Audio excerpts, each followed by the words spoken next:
Welcome back, everybody, to Zlatan's Fight Picks. Sorry for not posting a video last week. Unfortunately, last week was a very busy week with graduations. Even though I managed to finally get the picks, I just didn't have time to make the video. And it was quite stressful trying to get it done. And then I finally realized that it just wasn't going to work. So sorry about that, guys. Nevertheless, I didn't do my recap video when the last fights that we were predicting was Nunes versus Aldana, and we did pretty good on those. We got three wrong, so we were 8 out of 11 on those ones. And I think the ones we got wrong was which ones were they? They were Blake Builder, Maverick, and Oliveira. Those are the ones that we got wrong. Builder and Maverick were complete blowouts. Oliveira was, somewhat of a close fight, but nevertheless, last week there was a Topuria Kananye fight, and I couldn't put the video out for that, but I did make the picks, first for sake of keeping track, there was I got 10 out of 12. There was 2 wrong. I picked the Tory and he got blown out, and I picked, believe it or not, maybe because of the odds, I picked Flick and he got blown out. So those are the 2 mistakes though from last week's fight that I made. So we're, I think, 10 out of 12 just to keep track. So nevertheless, we are going to move on to this week's fight night, Emmett versus Topuria. Surprisingly, a lot of there's still 14 fights technically. I think there's one that I'm not getting odds for, and I'm wondering if it's going to be canceled, and that's Tatsu Taira versus Clayson Rodriguez. So it could be 13 fights, but we're going to go over that fight as well. I'm hoping it's 14 fights. I mean, that'd be amazing. I haven't seen that many fights come through for a fight night. Normally, there's so many that get dropped off that we always end up about 11 or 12 anyway. Nevertheless, so far it's 14. Might be 13, but it's pretty good. All right, we're going to get started with the bottom of the card, the prelims. Cody Brundage versus Cedric Dumar. Cody Brundage, 6 foot tall, 72-inch reach, 8 wins, 4 losses, 29 years old. Cedric Dumar, 6 foot 2, 79-inch reach, 7 wins, 1 loss, 27 years old. Cody Brundage, it's hard to predict how this guy's going to come out. I mean, he was a wrestler and he would predominantly wrestle. Then he started striking, and he's got pretty good striking. He's got really good right hand, and he seems to be, laying people out. And he knocked out, what's that guy? I'm so bad at this sometimes. Anyways, he ended up getting a knockout in a couple other fights. The last fight he had fought, he actually almost knocked somebody out. I think Vieira. He tagged him in the first round, but it seems like he's gassing a lot, and everybody's wondering.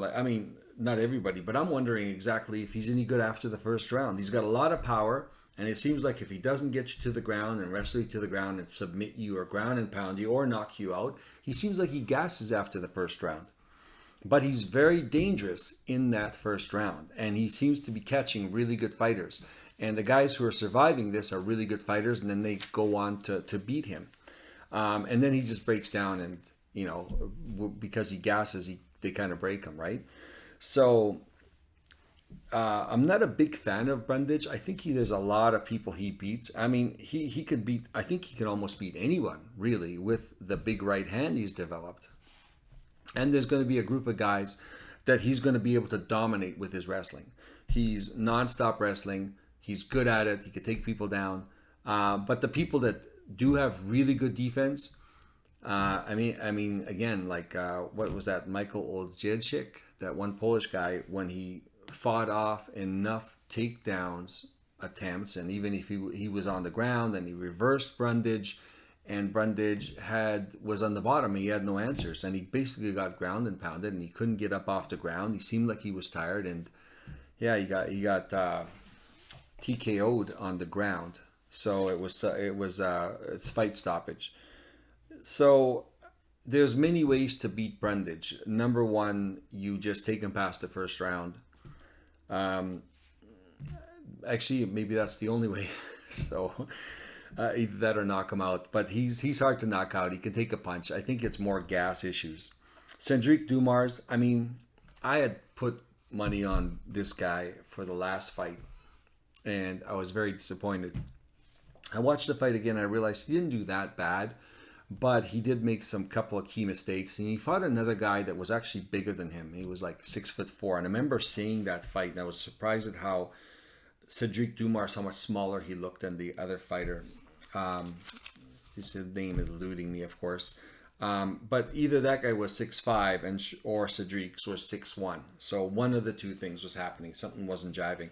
The guy was a lot bigger than he was. Cedric Dumars is tall, but he's not really thick. And he's got a really small head. So surprisingly, he can take a pretty good shot. Normally you need a big head for that. But yeah, he's got a small head. He's kind of dainty for his size, really. So I was surprised to see that when compared to the other guy who was much larger. Nevertheless, he had a problem with that, and even though he had some pretty good strikes and his cardio seemed okay, it just seemed like he got worn out, and I don't think he was ready for that first initial debut. I'm going to take a chance on Dumars one more time. Even though I really got my hesitations about him, I've just got a lot of hesitations about Cody Brundage. If Dumars survives the first round, he's going to win this fight. I think Brundage needs to either knock him out or get him on the ground and pound him. Now, one thing I like about Dumars is he seems like he's got a get-up game, which means if you take him down, he's got a good get-up game. I don't know how well he's going to do with the wrestling part of it, because the last time he fought the last fellow, who was a really big guy, who was like 6'4", he took him down, and Dumars managed to get up. But the guy was more jiu-jitsu rather than wrestling. So I don't know if that's going to make a huge difference, but I think that Dumars is going to keep fighting the hands. He's going to get up, get the underhooks, and get up, and if Brundage takes him down. Or if he is on the ground, he can survive from Brundage's ground and pound. Either way, if he makes it to the second round, I think Brundage is going to be, basically at that point tired, and he'd be compromised. And I think Dumars, who's a pretty good striker at that point, could pick him apart. I mean, the reach difference is 77-inch reach difference. So he's got a huge reach advantage. He's got long limbs. I think at the beginning, if you keep him away long enough, he's going to be able to strike him at distance without getting hit, because basically the only punch that Brundage has got is the overhand right. So as long as he stays away from that, and he might be long enough and big enough to have an easier time with that, which is what I'm counting on. And the other option is he's going to get wrestled to the ground. I can't see him getting ground and pounded or submitted. I think he's got a pretty good ground defense. The whole idea is will he be able to get up? So I'm going with Dumars. He is the underdog. I'm going to give him one more chance. Don't got a lot of, Brundage. There's certain guys that he's going to be able to dominate. Brundage is taking this on short notice. Going with Dumars. Next fight, Tatsuro Taira versus Kleidson Rodriguez. Two fighters I love to watch. Tatsuro Taira, 5'7", 70-inch reach, 13 wins, 0 losses. The guy's undefeated. 23 years old, very young guy. Kleidson Rodriguez, 5'5", 67-inch reach, 8 wins, 2 losses, 27 years old. Both exciting guys, both prospects. It's a shame that you have to pick one of these guys, because I like betting on both these guys, because I think they're very dynamic, and they try really hard, and they just go out and get it. And normally I'm usually betting on one of these two guys, so it was kind of a hard decision to make. Tatsuro Taira is great on the ground. He's an okay striker. He's good on the ground. He's got good jiu-jitsu. He's got some flaws in his game. He's still getting better. He does get reversed. But he's got a good get-up game. He's got good bottom defense. And I think he gets reversed because he really doesn't care. Because no matter which position he's in, he knows he can work his way out. But surprisingly, for such a good jiu-jitsu guy, he does get reversed quite a bit from guys you wouldn't expect it. And I think he fights Verga. what's his Vergara, and he reversed him a couple times, and I was surprised. But nevertheless, he fought through it, and then he ended up submitting Vergara anyways. Kleidson Rodriguez, he's pretty good on the ground. He's got, I don't know, he's fairly well versed in jiu-jitsu, but he's more of a striker. He's got great striking, very dynamic, very exciting, lots of kicks, lots of jumps, lots of, spinning back fists, super exciting guy. I mean, he could technically tag Tara. Tara has been, fairly consistent. He's quick. I don't know who's going to be faster in this regards, but I think Tara, being the ground guy, is going to take this to the ground at some point. And I think he's going to win this fight. I don't know if he's going to be able to submit Rodriguez, but I think he's going to be able to win this fight for sure by decision. And I shouldn't say for sure because that Kleidson Rodriguez is so... I mean, we've never seen Tara against as good a striker, as a dynamic a striker. My Vergara is a pretty good striker too. Yeah, I mean... And I think Rodriguez lost against Vergara as well. It was a close fight, split decision. So yeah, I think Tara's going to win this fight. I don't even know if the fight's still on. I looked just now. I didn't see any odds on the fight. I'm wondering if it's about to get canceled. Nevertheless, Tara's the pick. Next fight, Jamal Emmers versus Jack Jenkins. Jamal Emmers, 5'10", 74-inch reach. 19 wins, 6 losses, 33 years old. Jack Jenkins, 5'7", 68-inch reach, 11 wins, 2 losses, 29 years old. Again, two fantastic fighters that I love to bet on. Very exciting guys, good everywhere. Jamal Emmers, I mean, he's a little susceptible to some leg kicks. He's pretty good. He's a ground guy, but I mean, his striking's phenomenal. I mean, I remember him fighting Giga Chikadze, and he fought him to a split decision. He's great on the ground. I mean, he basically was beating Pat Sabatini on the ground until he got this weird leg lock, and Pat Sabatini ended up popping out his knee, which was really weird because Emmers was actually winning the exchange on the ground.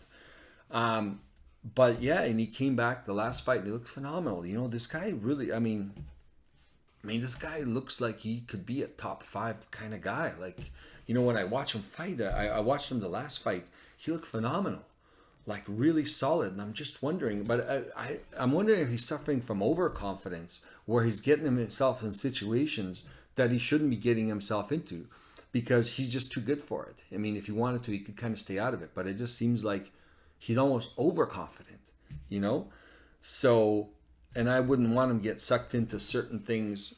I mean, like Pat Sabatini was almost overconfident and nonchalant about the ground game, and then he got his leg destroyed and he took a year and a half off. Jack Jenkins, very exciting guy, great boxer, pretty good on the ground. He's mainly a striker. He's got great leg kicks. His leg kicks are going to really do a lot of damage to Jamal Emmers. I think that's going to be one of the paths to victory for Jenkins. Jamal Emmers, pretty tough guy. If he's smart, and again, if he takes it seriously enough and not overconfident, he should win this. He's got a huge reach advantage. He could keep this guy at bay.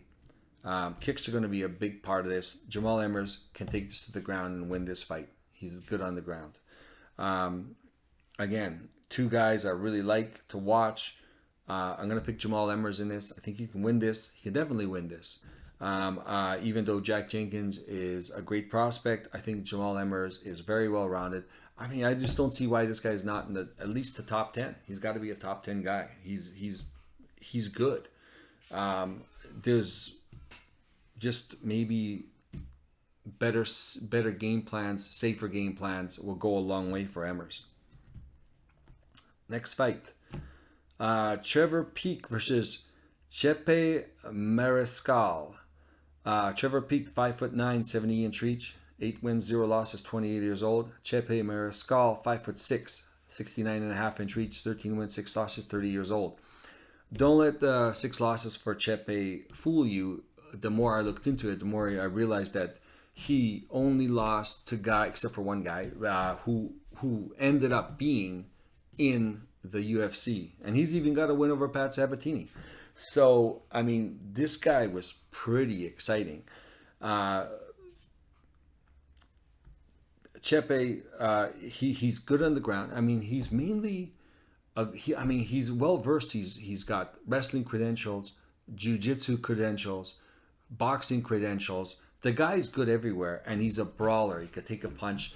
I'm worried about him more getting into a brawl in this fight and not using all the tools at his disposal.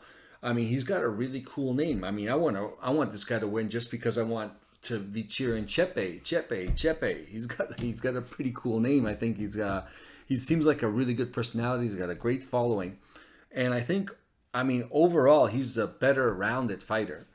I mean, Trevor Peek, everybody who's watched Trevor Peek knows one thing. He's got one gear. He's gonna attack, attack, attack, attack, and you can tell that there's a switch that goes off in him, and you look in his eyes, and you know that you've lost him there, kind of thing, when that switch goes off, and he's got that crazy look in his eye, and it's kind of scary because you just see it, and it's like, and this guy's got like an iron jaw. He could take a punch, and he just keeps coming forward. He's got a great gas tank. Super exciting to watch. People really like this guy. I really like this guy. I just think that, I mean, he's got a path to victory, 100%. He's just going to go out and swing big, and hopefully it's going to be, can he survive this car crash, or can Chepe survive this car crash?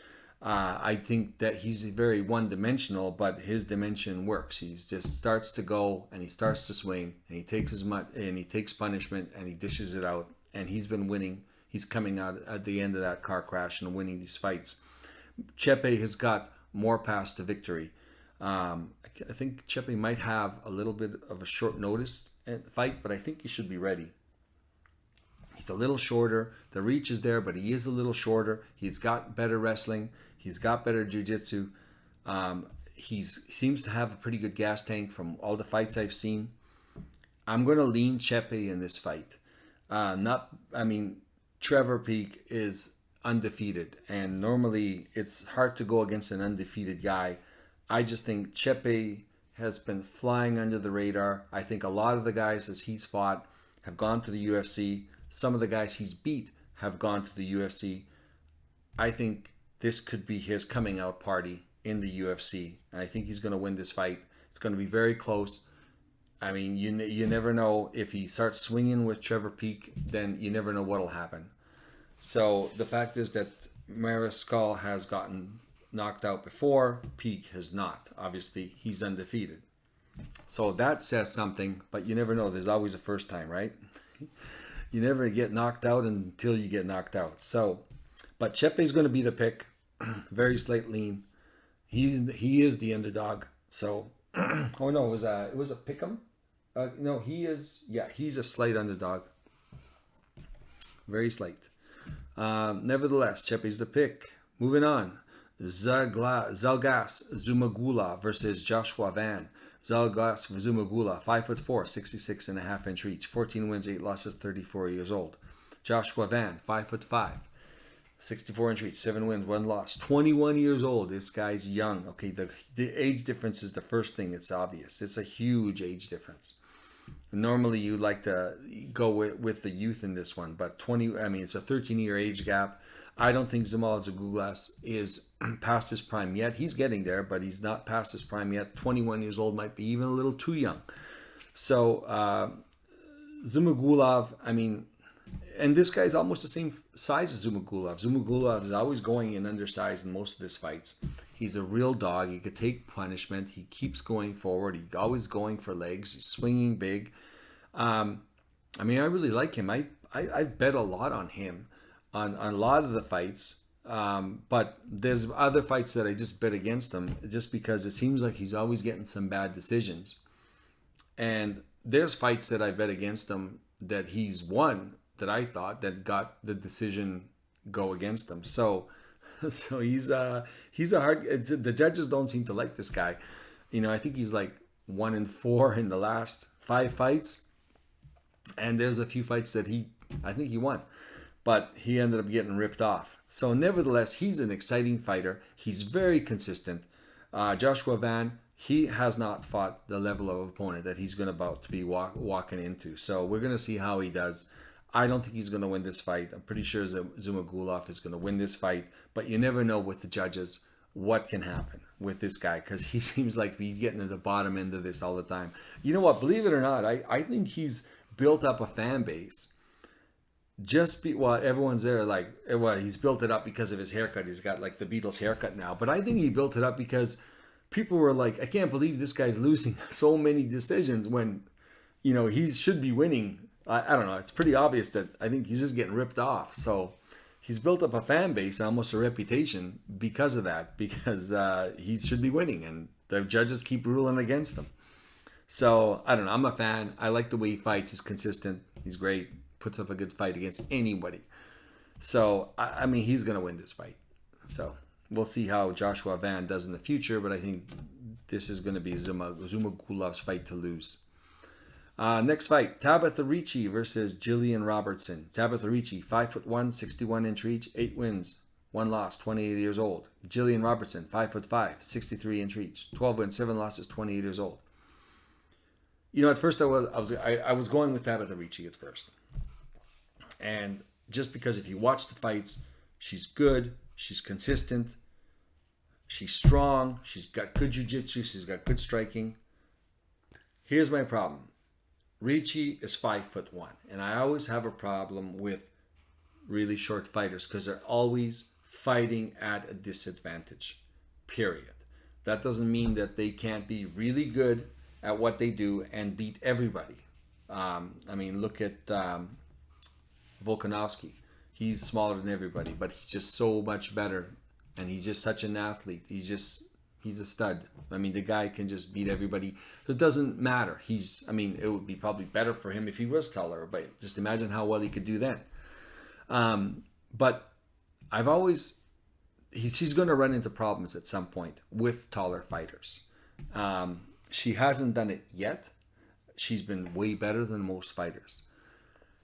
Looking at her performances, she's fought grapplers or grappler-heavy fighters. The last one she fought was Jessica Penne. Very tall, very lanky, but she was 40 years old. Ricci dominated her, took her to the ground. Whenever she felt uncomfortable in the jiu-jitsu, she would get back up, kick her legs. She was very smart about it. She's very good at jiu-jitsu. Jillian Robertson, she went down in weight from 125 to the 115 category.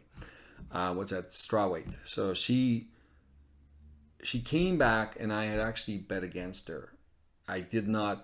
Wasn't sure exactly how well she was going to do. And I didn't think she was a very good striker. I still don't think she's a very good striker. It seems like she's an okay striker. Ricci's going to be the better striker. But in this case, she's going to be taller. She's going to have the reach advantage.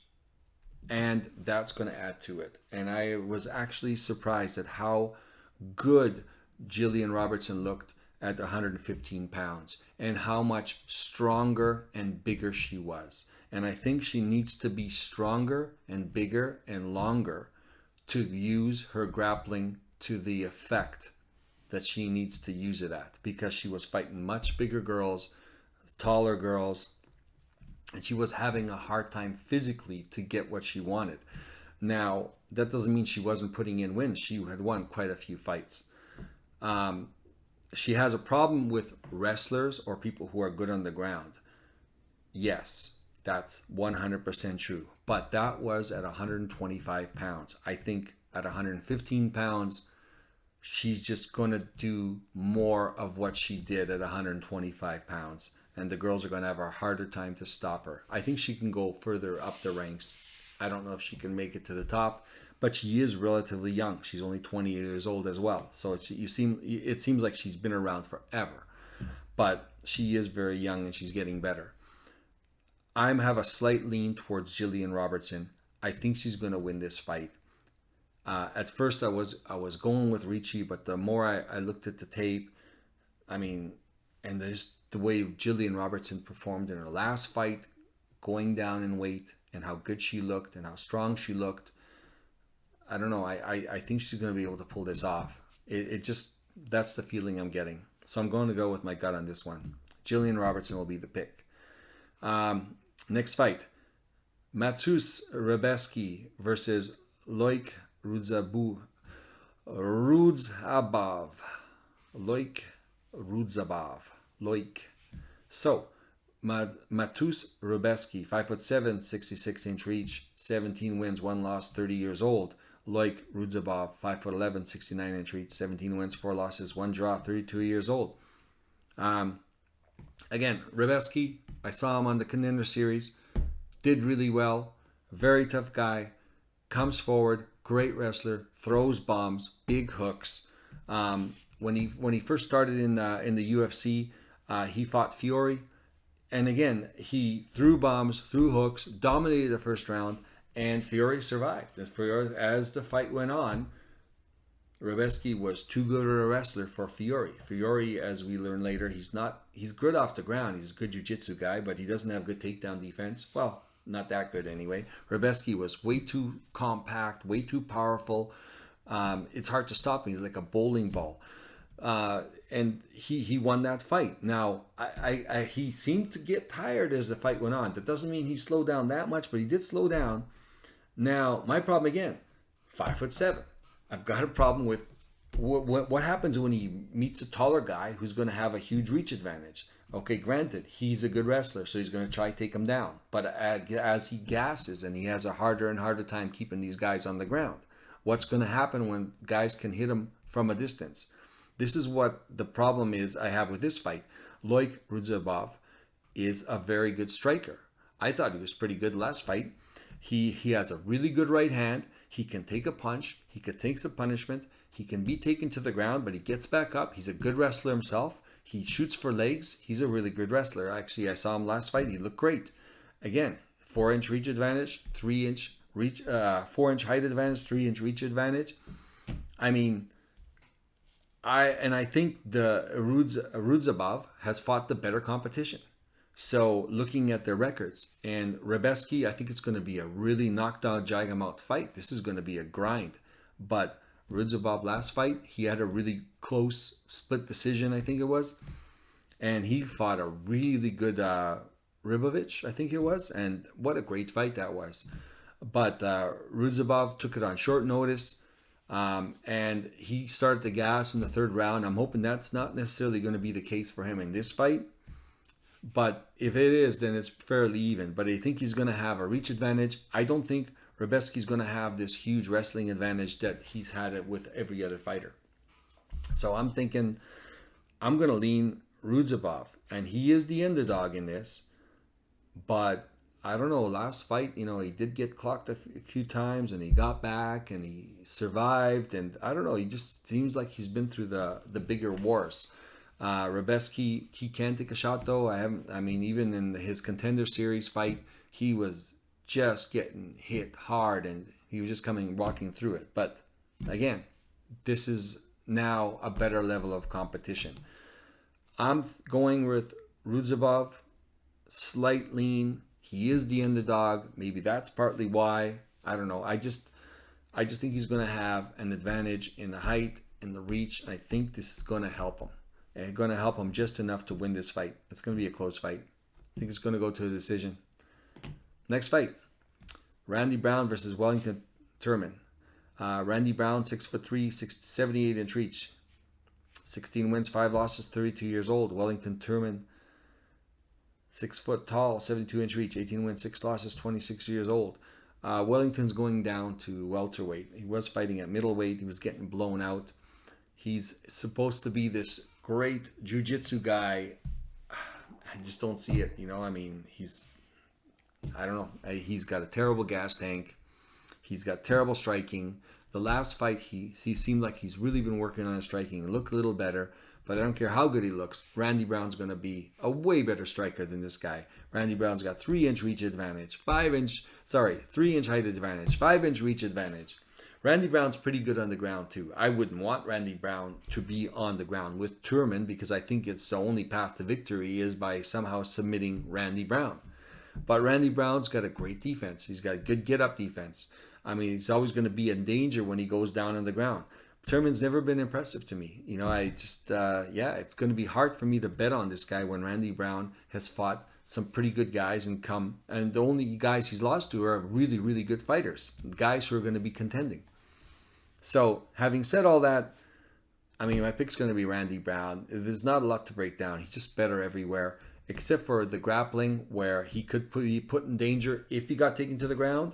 He could be in danger, but even then, he's fairly competent on the ground. You know, Randy Brown, yeah, he's going to be my pick. I've got high confidence in Randy Brown in this one.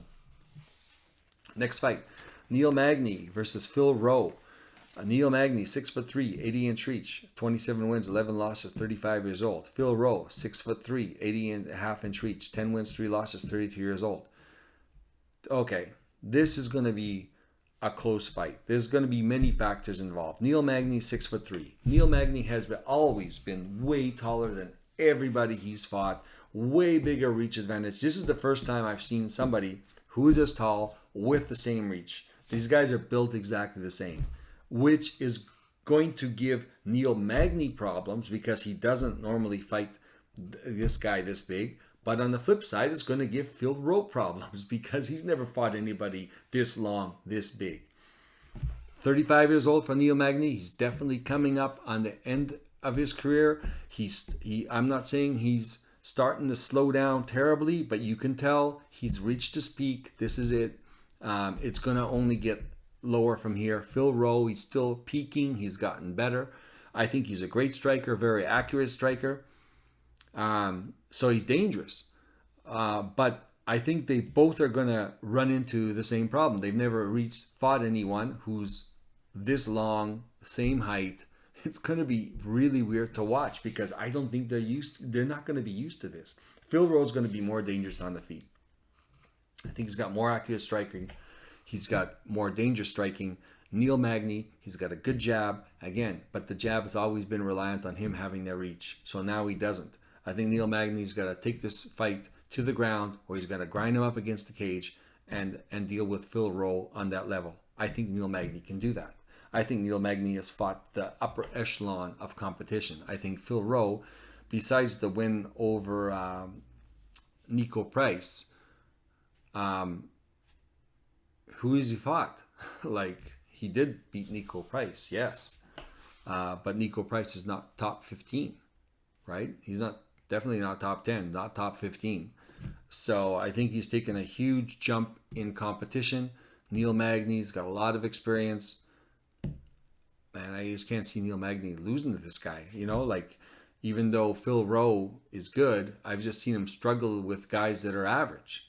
So, and everybody wants to take him down. I think dealing with a guy as large and long as Neil Magny, I don't think he's going to be able to keep him away from him. Neil Magny is going to be the pick on this one. Moving on to the main card. Let's go on to Brendan Allen versus Bruno Silva. Brendan Allen, 6'2", 75-inch reach, 21 wins, 5 losses, 27 years old. Bruno Silva, 6 foot tall, 74-inch reach, 23 wins, 8 losses, 33 years old. Both these guys are just unreliable. So Brendan Allen is 27 years old. He is getting better, but he's a grappler that fell in love with striking, and the last fight he started grappling again, and I bet against him, and he ended up winning. He just doesn't seem like he's always got a good game plan. Like, he always seems like he's doing what he shouldn't be doing. But the last fight, he actually out-grappled the guy who was supposed to out-grapple him. So it just goes to show what a great ground game he has. But he was outstruck pretty much. Well, it was very close, very even striking against the guy who isn't considered a striker.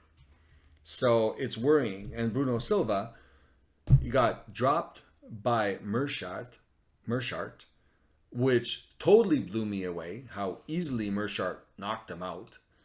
And then he comes back and has a phenomenal performance against, what's his name? Who's the Hawaiian guy? Tavares. You know, I won with. Did I lose it? No, yeah, he I bet on him against Mershart, and he got knocked out. And I bet on Tavares, and then he won. So I don't know if I can get this guy right. He's just so all over the place. I mean, he looked terrible against Mershart, and he looked great against Tavares. I mean, who is this guy? Like, we don't know which guy's going to come out next. And overall, he seems to have a knack for knocking people out. Either he's going to knock you out or he's going to lose the fight. And he's dangerous through all 3 rounds.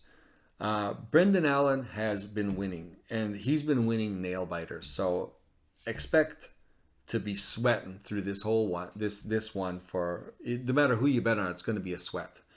It's going to be very close fight. Even if somebody wins by knockout, it's not going to be a blowout. It's going to be a knock. It's going to be close until there's a knockout, right? So you're going to be sweating through the whole thing. I kind of went back and forth on this one. I wanted to pick Silva. I wanted to, I thought, he's going to be able to pull this off after how good he looked against Tavares. But the more I looked at it, I mean, Brendan Allen just got too many paths to victory. Even though he might not submit Bruno Silva, he could still take Silva down and control him. He could win this by decision. I can't see him submitting Silva, even though he submitted the last guy who was a better jiu-jitsu guy than Silva. And Silva's always dangerous. It's going to be a nail biter. I'm going to lean Allen on this one. It's going to be close. It's going to be hard to watch, especially if you got money on it. Maybe don't put money on it. Watch it and enjoy it. It's going to be close. It'll be entertaining. But I'm leaning Brendan Allen. And Brendan Allen, I think, is the favorite in this one. Nevertheless, Brendan Allen's the pick. Moving on. David Onama versus Gabriel Santos. David Onama, 5'11", 74-inch reach, 10 wins, 2 losses, 29 years old. Gabriel Santos, 5'9", 70-inch reach, 10 wins, 1 loss, 26 years old. I bet on Onama a few fights ago, and yeah, he just came out just like a flat tire. I bet against him, against Landwehr, and he's doing really well. I was starting to worry about my bet. Then, of course, Landwehr ended up taking him in deeper waters and winning the fight. Gabriel Santos, I bet on Gabriel Santos last time. Split decision, he lost. I think the guy's really talented. Took the fight on short notice. Everybody underestimated him. I think he was the underdog, and I took him there, and he almost pulled this off, right? Did he lose it, or did he win it? Did he win? No. I think he lost a split decision. I can't remember the fight. It's just going off memory. What was that split decision? Let's see here. What? It's kind of bothering me now to be due. Let's see. It's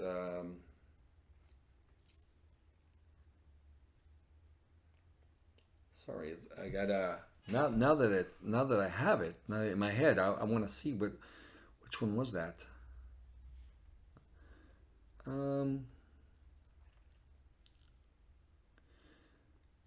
Yeah, he lost a split decision to Leroy Murphy, who was a really good fighter, and it was a really close fight. I actually picked him to upset that fight. I thought people aren't seeing this guy coming, because I was watching his fights before he got into the UFC, and this guy looks really good. He's really well-rounded.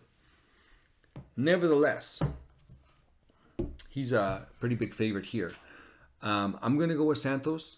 I don't think Onama is as good as Leroy Murphy, and I think that even though Onama seems like he's good and bad, and he's 2 inches taller, 4-inch reach advantage, I'm still going to lean Santos. I don't know. Maybe I'm going to regret this, but I thought he pretty much won the last fight. It was a split decision and went against him. I think he's going to be able to pull this off. I don't think Onama is as good as Murphy, so I'm going to go with Santos. I actually think he's going to win this handily, so that's going to be the pick. Next fight, Austin Lane versus Justin Tafa. Austin Lane, 6'6", 80-inch reach, 12 wins, 3 losses, 35 years old. Justin Tafa, 6 feet tall, 74-inch reach, 6 wins, 3 losses, 29 years old. Both got 3 losses. I mean, Austin Lane's huge guy, big guy. I've seen him fight on the smaller circuits. I mean, he's not impressive. He doesn't fight well. Like, he doesn't use his reach advantage very well. He's been knocked out quite a few times. I don't think he's this ominous figure. Justin Tafa, knockout artist. I don't know. I mean, I can't see Tafa losing this. You know, he's got 100% takedown rate. Justin Lane would have to take him down. I don't think he's going to fight him. He's going to try fight him at range. He's going to try come in. He doesn't even fight well at range. He seems like he's always leaping in and moving in really quick for the fight. He doesn't use his length very well. And I think Tafa is just going to be waiting for him to lunge in with a punch and counter him, kind of like he did with what's that, Porter? What's it? Parker Porter, yeah. You know, and I bet on Parker Porter. I thought he could stay at distance and you know, win the fight by points and possibly, you know, taking down Tafa. Of course, takedown didn't work. Parker Porter lunged in and Tafa countered him and knocked him out.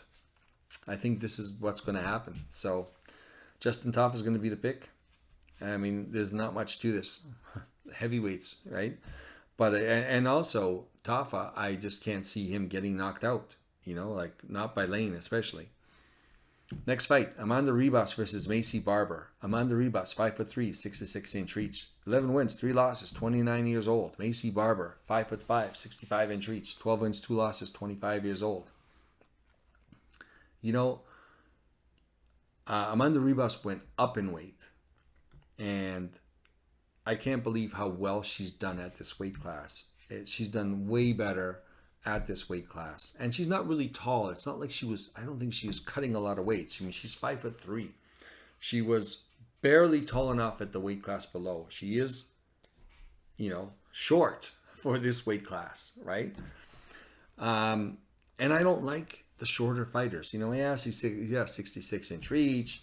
You know, it's kind of the same reach. She's 2 inches shorter. But Amanda Ribas has good striking. It's kind of elusive. It's kind of odd looking. Like, I'm not saying odd looking, but she's very elusive in her strikes. But she's very effective. Like, doesn't matter how tall the fighter is. I remember she fought Chutanegi and she lost by a split decision. And, I mean, Chutanegi is like, what, 5'10"? Or something like that. Like, it was ridiculous. But I couldn't believe how effective she was. And she's been consistently effective with her striking. And considering she's mainly a ground girl, we'll say ground guy, a ground person. So she's really got good jiu-jitsu. So she's more technical on the ground. 100%, she's very dangerous on the ground. Macy Barber, I mean, she's getting better everywhere. But she's got heart, and she goes forward, and she nonstop throws, and there's always action. And in close fights, she always seems to win because she's always doing something. She's got a good gas tank. She keeps attacking. She keeps going forward, and she makes a lot of noise. She's got the tennis noise nonstop, the grunting and whatever she's doing. So it always seems like she's doing something, maybe nothing, but she's always making that noise when she throws a punch. It's kind of annoying, actually. But nevertheless, I've bet on Macy Barber quite a few times just because she's always doesn't stop, keeps going, keeps doing something, and she always seems to win close decisions. I don't think that's going to be enough in this fight because Amanda Ribas is the same way. I never see her stop as well. I see her keep going. You know, she throws caution to the wind. She goes over, she strikes, and she tries to impose her will on the fighter, whether it's on the ground or whether it's on the feet. Most of the time it starts off on the feet, and she's very effective. And this is going to be a game of wills, and Ribas has won these games. And Barber's going to probably match that will, but I don't think she's going to match the technical ability of Ribas. Ribas is going to win this fight. That's my pick. Moving on. Josh Emmett versus Ilia Topuria. Josh Emmett, 5'6", 70-inch reach, 18 wins, 30 losses, 38 years old. Ilia Topuria, 5'7", 69-inch reach, 13 wins, 0 losses, 26 years old. The obvious difference is 12 years in age. Josh Emmett is definitely at the tail end of his career. Is he at the level that he was a year ago? I don't know. I don't think so. I think he's slowing down. He's definitely older, but he's still got power. This fight's going to be weird. Ilia Topuria, phenomenal wrestler. Josh Emmett has gone through his career. At the beginning, he was wrestling. Then he stopped and he found power in his hands. And every time I watch Josh Emmett fight, oh, he's a good wrestler. Oh, he's a good wrestler. Only I never saw him wrestle. Later, these last 5 fights, 6 fights, it's the threat of wrestling, but it's his power that's been winning him all the fights. And I think his power has only been working so well because he's actually short and much smaller. But in this case, he's actually going to be the same height because Ilia Topuria is short. So both of them are fighting guys that are their size, and it's going to be good for both of them actually. Ilia Topuria is going to be a phenomenal wrestler, but Josh Emmett is not going to have a severe height disadvantage and a severe reach disadvantage, which means his punches should work better because he's always seems to be lunging in. And the reason why it's worked so well, because he's always had the threat of the takedowns. So people are always thinking that he's going to shoot. They're not necessarily defending as well as they should. And instead of going for the shot, he comes with an overhand right, and he seems to be catching a lot of guys. I don't think that's going to be the case for Ilia Topuria, because I don't think Ilia Topuria cares if he's going to shoot, because he's got great takedown defense, and he's a phenomenal wrestler. Way better than Emmett. So in this case, on the one hand, Josh Emmett's not going to have that huge threat where he can land the big punch. On the other hand, he's going to have a 1-inch reach advantage and virtually the same height where he can land a big punch. So does that offset itself? Ilia Topuria has never fought a guy this good. He's never fought anybody in that category of Emmett. Emmett fought everybody. Really good fighters. I think he's the tail end of his career. I think he's going to lose this fight. I think Ilia Topuria is going to dominate him in wrestling. I think Josh Emmett is going to get what he's been threatening to give everyone else. Wrestle. I think Topuria is just going to go after him and start chain wrestling. And Emmett might not be able to handle it. He might not be able to handle the speed, the pace, and the stamina. But nevertheless, Josh Emmett is going to be live for a knockout because the power is still there. He's got a reach advantage. I don't think I've ever seen him with a reach advantage. Topuria is going to be the pick. And you'll see on the board, even though he's in my parlay, there's going to be a small parlay where I'm going to pick Emmett. Just the odds on Emmett are so crazy that I'm going to put a little sprinkle where I, bet on one of my parlays where Topuria gets caught, because he got caught against Jai in the last fight and he was on skates. And Jai's okay, but I don't think he's got as much power as Emmett. He did get caught, he survived, and he won that fight. If he gets caught with Emmett, is he going to be able to survive? That's going to be the magic question. But Jai had a huge reach advantage. Again, these guys are always fighting guys. Jai especially, because he's unusually tall for the division. Very long, huge reach advantage. So, that had something to do with it as well. But nevertheless, Josh Emmett does have that power. Now, if he catches Topuria, he might not be able to recover, especially because Josh Emmett's going to be all over him. There's always that chance. There's that puncher's chance that Emmett has. And I've seen him pull out these knockouts. So I'm picking Topuria. I'm fairly confident he's going to win. Probably mid-range. But Emmett's always live for the knockout. So I'm going to sprinkle a little on one of my parlays where I swap out Emmett for Ilia. Just because the odds are huge. Nevertheless, let's go over the board, talk about it. I'll show you what I have.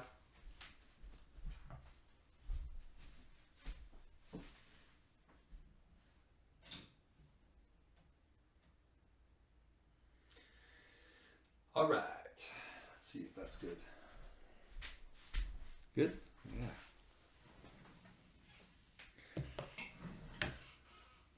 Once again, guys, not financial advice. These are my picks in order of most confident to least confident. You can take these picks, you can follow them 100%, you can take portions of it, you can use it in your own parlays, you can use it to bet the individual fights. Nevertheless, this is what I think is the most confident to least confident. You can take it and use it however you like. Again, not financial advice, only bet what you can lose. Nevertheless, going on, of course, for some reason, I'm really high on Santos. I think he's going to pull this off. I'm really high on Brown. I think he's going to pull this off. I'm really high on Magny. I think he's going to pull this off. Zumagulov. Zumagulov, believe it or not, I could even put him at number 1 because I really think he's going to win this fight. Has had some bad decision making, which is why he's over here. But realistically, he should definitely win this fight. Tafa, he's going to win this fight. Well, shouldn't say that. This is my probability of him winning this fight. So I'm leaning for sure on Santos, Brown, Magny, Zlatan, Tafa for sure. This is my top picks where I'm most confident. Now, mid-level, I'm Topuria. Topuria, I've got a little arrow here, and the reason why is because there's going to be one parlay that I do that I'm going to put Emmett in instead of Topuria because it's a plus 300. It's amazing, the difference. But he's got a puncher's chance, and I would hate to watch the fight at the end, which is going to be the last fight, and watch Emmett knock him out and only to lose a parlay. So I'm going to do it just for my sanity, and I'm going to really enjoy that fight. Nevertheless, by that time, who knows? The parlay could be busted. But, it all depends. You could only have like I said, you can only have the parlay up to here, up to here, up to here. You can just take what you like of my picks and make your own parlay. So it depends how long you want to go. But I'm talking if you wanted to go the whole length of the 14 fights. Nevertheless, Terra, no odds, because there's no odds right now that I'm seeing. They took it off, so I'm wondering if they're going to cancel that fight. So he was about here. He could have been a little further up on confidence, but yeah, he's still mid-level for sure. Emmers, decent amount of confidence. Ribas, decent amount of confidence. Well, now we're getting to lower end of it, of course. Ribas is next pick. Allen, again. All these ones here are favorites so far. Now with I've got 3 subcategories: 50 plus, 50 plus. These are all ones that are very iffy to me. Coincidentally, they're also all the ones that are underdogs because these fights are going to be very, very close. Radzhabov is an underdog, plus 125. Robertson is going to be a plus 110, and then a 50 plus. I just put him in one category because I was running out of room. Dumas, is it Dumar or Dumas? It's Dumas, right? Oops, I put Dumar, but that's Dumas. I guess that's the polite way to say it. So, where is he? Dumas? Yeah.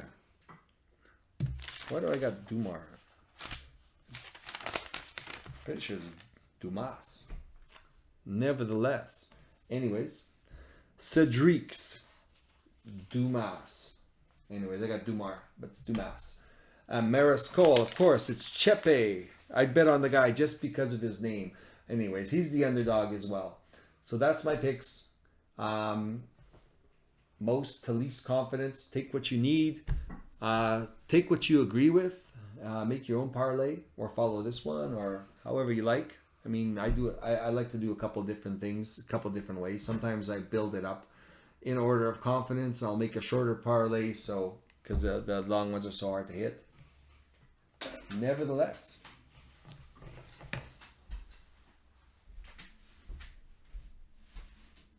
oh, by the way, Bet Online, 50% deposit. I got a link in the description. If you want to go on Bet Online, they got most amount of prop bets. Buy me a coffee. Link in the description. Feel free.